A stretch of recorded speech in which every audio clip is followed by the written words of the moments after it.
எல்லா புகழும் இறைவனுக்கே. நான் உங்கள் ஜாஸ்மின். இந்த பதிவு ஒரு சிறப்பு குழந்தைகளை வளர்க்கும் அனைத்து பெற்றோருக்காகவும் பிடித்திருப்பேன், பகிர்ந்து கொள்ளுங்கள். நீங்கள் சோர்ந்திருக்கலாம், களைத்திருக்கலாம், ஆனால் தனியாக இல்லை. நீங்க களைத்திருந்தாலும் உங்க அன்புதான் அவர்களின் உலகம் என்பதை மறந்திடக்கூடாது. ஆட்டிசம் ஒரு குறை அல்ல, அது ஒரு வேறுபாடு. உங்கள் குழந்தை உலகத்தை வேறு மாதிரி பார்க்கிறார்கள், அது தவறு இல்லை. புரியாத தனித்தன்மை, அவ்வளவுதான். நீங்கள் தினமும் போராடுறீங்க, சில நேரம் அழறீங்க, நான் சரியாக பண்ணுறேனான்னு உங்களையே கேட்டுக்கிறீங்க. அந்த கேள்வியே நீங்கள் ஒரு நல்ல அம்மா அப்பா என்பதற்கான பதில். இந்த பாதையானது கடப்பது சுலபமில்லை, ஆனால் உங்கள் அன்பு, உங்கள் பொறுமை அந்த குழந்தையின் உலகத்தை அழகாக்குது என்பது தான் உண்மை. சிறிய முன்னேற்றத்தை கூட செலிப்ரேட் பண்ணுங்க. முன்னேற்றம் இல்லை என்றாலும் செலிப்ரேட் பண்ணுங்க. அப்போது ஒரு வார்த்தை சொன்னால், ஒரு பார்வை கொடுத்தா அதுவே பெரிய வெற்றி. நீங்கள் எல்லாத்தையும் தனியாக தாங்க வேண்டியதில்லை. உங்களுக்கு உதவி தேவைப்பட்டா கேட்க தயங்காதீங்க. உதவிடும் கரங்களும் மனங்களும் நிறைய இருக்குது. டாக்டர்ஸ் உண்டு, தெரப்பிஸ்ட் உண்டு, அதே போல் பாதிக்கப்பட்ட குழந்தைகளின் பெற்றோர்கள் உண்டு. நீங்கள் ஒரு சாதாரண பெற்றோர் இல்லை, ஒரு வலிமையான இதயம். நீங்கள் மட்டும் அல்ல, உங்களை புரிஞ்சுக்கிற மனசு உடையவர்களும் நிறைய பேர் இருக்காங்க. அவர்களிடம் சேர்ந்து பேசும்போது கஷ்டம் கொஞ்சம் குறையும். ஆனால் நீங்கள் சில சமயங்களில் அதற்கு தயாராக இருப்பதில்லை. காரணம், உங்களுக்கு நீங்களே குறைத்து மதிப்பிட்டு கொள்வது. இந்த உலகத்தில் பிள்ளைகள் வேண்டாம்னு நினைக்கிறவங்களும் இருக்காங்க. ஆனால் உங்களுக்கு கிடைத்த இந்த குழந்தை ஒரு சுமை இல்லை, உங்களுக்கு இறைவனால் கொடுக்கப்பட்ட ஒரு பொறுப்பு, ஒரு அருள். நீங்கள் என்னால் எதுவும் செய்ய முடியலன்னு வருத்தப்படுற அந்த மனசு தான் உங்கள் குழந்தைக்கு கிடைத்த பெரிய உலகம். அதனால் உங்களை நீங்களே குறை கூறாதீர்கள். அமைதியாக தெளிவாக வாழ கற்றுக்கொள்ளுங்கள். நீங்கள் குழந்தைய காப்பாற்றுறீங்கன்னு நினைக்காதீங்க, அவங்க தான் உங்களை வாழ வைக்கிறாங்க.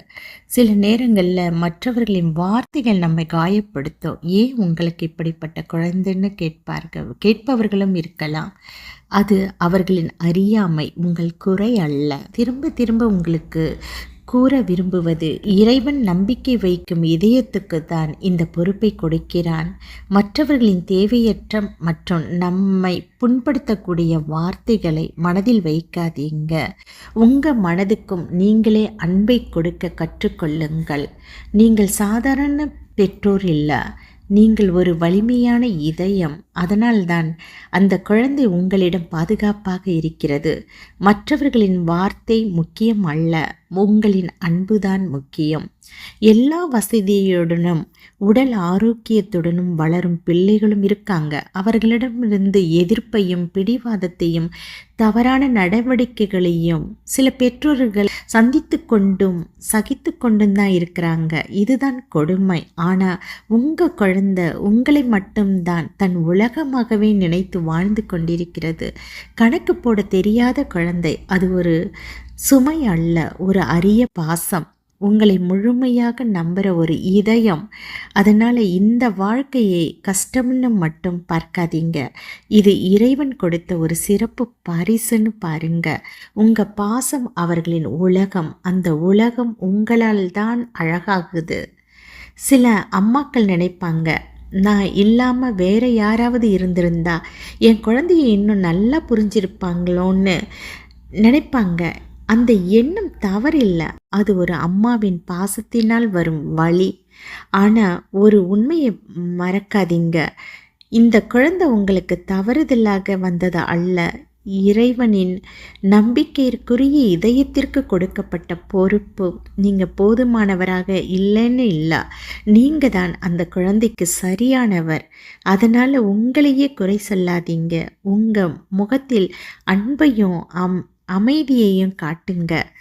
நீங்கள் சிரித்தால் அந்த குழந்தைக்கு இந்த உலகம் அழகானதுன்னு புரியும். உங்களையும் உங்கள் குழந்தையையும் முழுமையாக அறிந்தவன் இறைவன். அவர்களுக்கு என்ன தேவை, எப்போ தேவை, அதை பூர்த்தி செய்யக்கூடியவனும் அவன் மட்டுமே. நாம் எல்லாவற்றையும் சரியாக செய்யணும்னு நினைத்து கவலைப்படாதீங்க. நம்மால் முடிந்த அளவுக்கு அன்பு, அமைதி, பொறுமையுடன் பார்த்துக்கிட்டாவே போதும். இறைவனுடைய பாதுகாப்பு கண்டிப்பாக கிடைக்கும் என நான் நம்புகின்றேன்.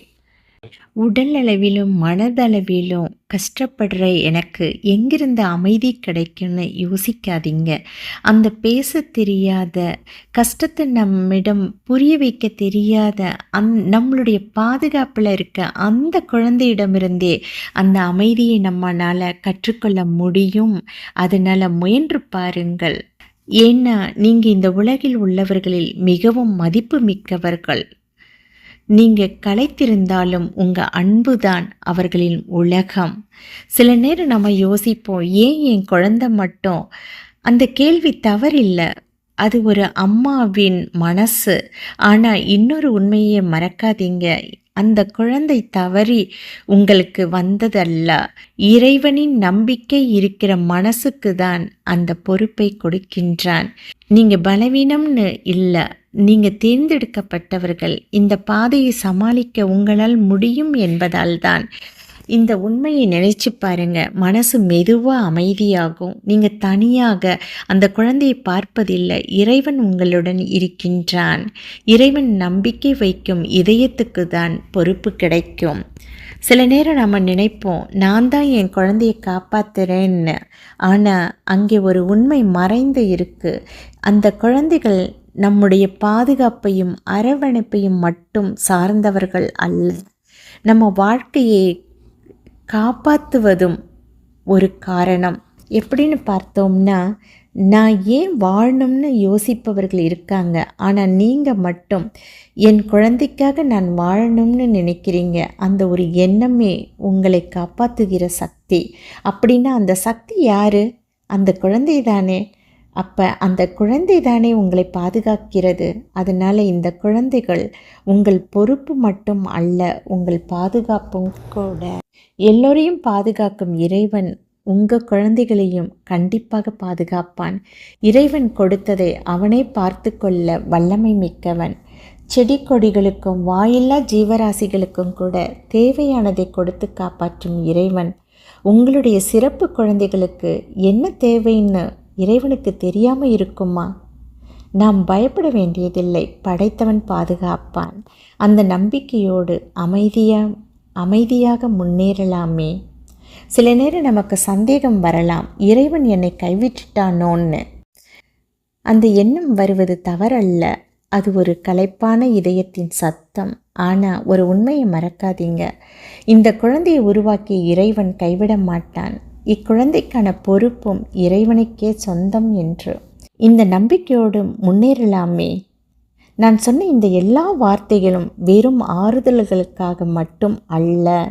இறைவன் உங்களை எவ்வளவு நேசிக்கிறான், இறைவனுடைய அருள் உங்கள் மீது எவ்வளவு பரவி இருக்கிறது, அதை நினைவுபடுத்திடவும் தெளிவுபடுத்திடவும் உங்களின் முக மகிழ்ச்சியும் அக மகிழ்ச்சியும் பொழிந்து உங்களுடைய குழந்தைகளுக்கு உலகம் பசுமையானது என்பதை உணர்த்துவதுடன் நின்று விடாமல் உங்களுக்கு சொர்க்க வாழ்வு இம்மையிலும் மறுமையிலும் கிடைக்க வேண்டும் என்று இறைவனிடம் பிரார்த்தித்து கொண்டே இப்பதிவை முடிக்கின்றேன்.